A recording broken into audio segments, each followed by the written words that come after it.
Visit licensureexams.com and try our samples completely free of charge. Hello to all you budding therapists out there, and welcome to our podcast. I'm Stacy, and this is my co-host, Dr. Linton Hutchinson. Hi there, everybody. It's a beautiful day, and we're back with another episode where we'll be teaching you about a tool you can use to help pass your licensure exam. Today, we're talking about one of my favorite tools, mnemonic devices. Mnemonic devices. Sounds like something to do with robotics? Not quite, although I wouldn't be surprised if Elon hasn't already developed a robot-themed mnemonic generator using AI. But no, a mnemonic device is a way to help you remember things. Mnemonic is the ancient Greek word for memory or remember.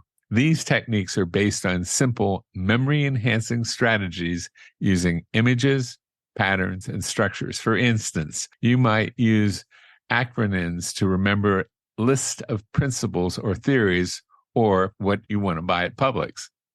There it is again, Linton. I wondered when you'd work in Publix to one of our episodes. Seems like you spend a heck of a lot of time shopping there. So yes, acronyms are a great place to start. Say you're trying to remember the 5 stages of grief in order that are defined by Elizabeth Kubler-Ross: denial, anger, bargaining, depression, and acceptance. So you could just use the acronym DABDA, where D stands for denial, A stands for anger, and so on. Right. And if you want to get really fancy, you can use something called acrostic. It's an acronym, only instead of having one word where each letter is a fill-in for the items you want to remember, you create a sentence or phrase like the one a student of mine came up with: Oral Annie's a pretty little girl, which stands for oral for orphan, anal for Annie, phallic for pretty, latency for little, and genital for girl. So Orphan Annie's a pretty little girl allows you to remember psychosexual stages of development in order. If you've been on our site, you're probably familiar with something we created called narrative mapping. It's a procedure you can follow where answering multiple choice questions on an exam, you can remember the narrative mapping steps by remembering the phrase, "Please save the world," which stands for please, paraphrase, save, specificity, the, topic, world, words. Nice. Thanks for mentioning that one, Linton. That's been a really helpful tool for many test takers. And it's not only about acronyms and acrostics. Those tend to get all the glories as these mnemonic devices that are helpful. But you can also use visualization, where you create mental images as a way to significantly enhance information retention. For example, if you're trying to remember the core principles of different therapeutic approaches, you could envision a symbol image for each one, like a tree for Gestalt therapy. Okay, I'm following you so far. But why would you specifically use a tree to symbolize Gestalt therapy, Linton? Well, this is how I think about it.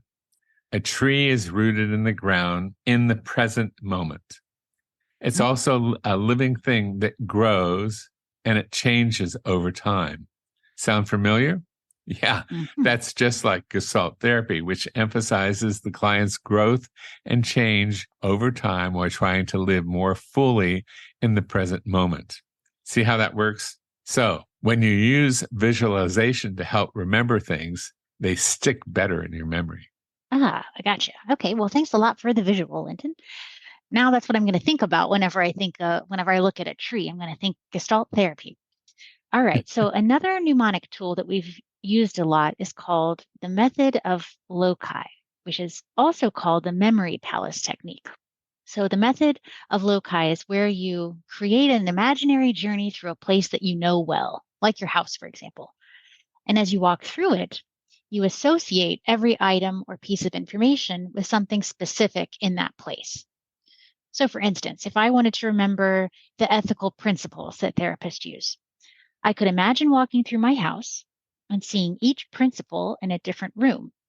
So if I wanted to remember the first ethical principle, non-malfeasance, for example, I could picture a large no sign hanging from the living room ceiling. And you could have a bowl of those heart-shaped candies that we used to get in school on Valentine's Day in your mental palace kitchen to represent the ethical principles of beneficence. Mm-hmm. Just remember, Stacy, Loci was known as the Norse god of mischief, trickery, and deception. Past Stacy and, hey, past Linton for that matter, could really thrive using loci now that I know what it was derived from. Just blame all those previous shenanigans on loci. Well, as fun as it seems, let's not forget about rhymes and music as mnemonic devices. You can create a jingle for concepts or use rhymes to recall certain procedures. If you think about it, there are lots of different jingles and song lyrics that you remember without even trying. Yeah, back when advertisements were good, they used jingles to help sell products. I remember one for Brill Cream, a little dabadooya. That was ages ago, and I still remember it. Was that on the radio, Linton, pre-TV era? The one I remember was I don't know if you remember it, Kit Kats. Give me a break. Give me a break. Give me a break. Break me off a piece of that Kit Kat. Give me a break. Give me a break. There you go. So that'll be stuck in your head for the rest of the day. You're welcome. Thanks a lot. Well, you're right. Those jingles do stick around for a long time. And music taps into our auditory memory, which is a very powerful way to retain information. So in summary, here's a list of the memory devices that we've explored today. Acronyms, which are involve creating a word where each letter stands for another word that needs to be remembered. For example, the acronym Roy G. Biv, that you probably remember from elementary school, is used to remember the order of colors in the rainbow: red, orange, yellow, green, blue, indigo, violet. Then we have acrostics, and this is a form of mnemonic where the first letter of each word or line forms a phrase or a sentence aiding in the recall of information. So an example would be the sentence, "Every good boy does fine," which is an acrostic used to remember the notes on the lines of the treble clef in music, if you are familiar with music. And then mental images. This technique involves creating vivid and memorable visual associations between items to be remembered. For instance, to remember a grocery list. And no, by the way, we're not getting paid by Publix to keep bringing them up into podcasts. It's just Linton's favorite place to shop. And I love their subs. So one might visualize a path through their house with the grocery items placed along the way. Then we have the method of loci, which is a strategy of memory enhancement that uses visualizations along with spatial memory, where you put items in a familiar setting or environment. So you could visualize a location or a path and then place items or parts of a process to be remembered in that imagined place or path. And then last but not least, we've got rhymes or jingles, which is where you create, a little rhyme or a little ditty to help you remember information. And an example of this, again, pulling on something we've probably all heard in elementary school, in 1492, Columbus sailed the ocean blue, which is a rhyme to remember the year that Christopher Columbus landed in the Americas. Right, Stacy. And on that note, we're going to sign off for today and let you practice using mnemonics. Until next time, remember, it's in there. It's in there.